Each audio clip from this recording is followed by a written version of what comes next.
மனைவி, நான் செத்தாலும் பேயா மாதிரி உங்களை சுத்தி சுத்தி வருவேன். கணவன், இனிமேல் தான் நீ பேயா மாறணுமாக்கும். மனைவி, இத பாருங்க, நம்ம குடும்ப சத்தம் வெளியே கேட்காம நம்ம குடும்பம் நடத்தணும். அது உங்க கையில தான் இருக்கு. கணவன், நான் என்ன பண்ணணும்? மனைவி, நான் கொஞ்சம் கோபக்காரி. கோபத்துல எப்பவாச்சும் உங்களை 2 தட்டு தட்டுனா நீங்க ஐயோ அம்மான்னு கத்தி ஊரை கூட்டி விடக்கூடாது, சரியா? மனைவி, என்னங்க, பக்கத்து வீட்டுக்காரருக்கு மண்வெட்டி இரவல் வேணுமாம், எடுத்து கொடுக்கட்டுமா?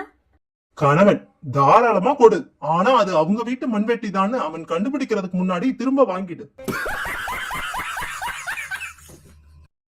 பெண்ணின் அம்மா, அட பாவி, இந்த ஆளுக்கு இன்னுமா கல்யாணம் ஆகல? கணவன், ஏண்டி பையனை உனக்கு முன்னமே தெரியுமா? பெண்ணின் அம்மா, தெரியுமாவா? 20 வருஷத்துக்கு முன்னாடி இவர் என்னையும் ஒரு தடவை பெண் பார்க்க வந்திருக்காரு. ஜோசியர், தூங்கும் போது உங்களுக்கு ஒரு கண்டம் இருக்கு. ரகு, வீட்ல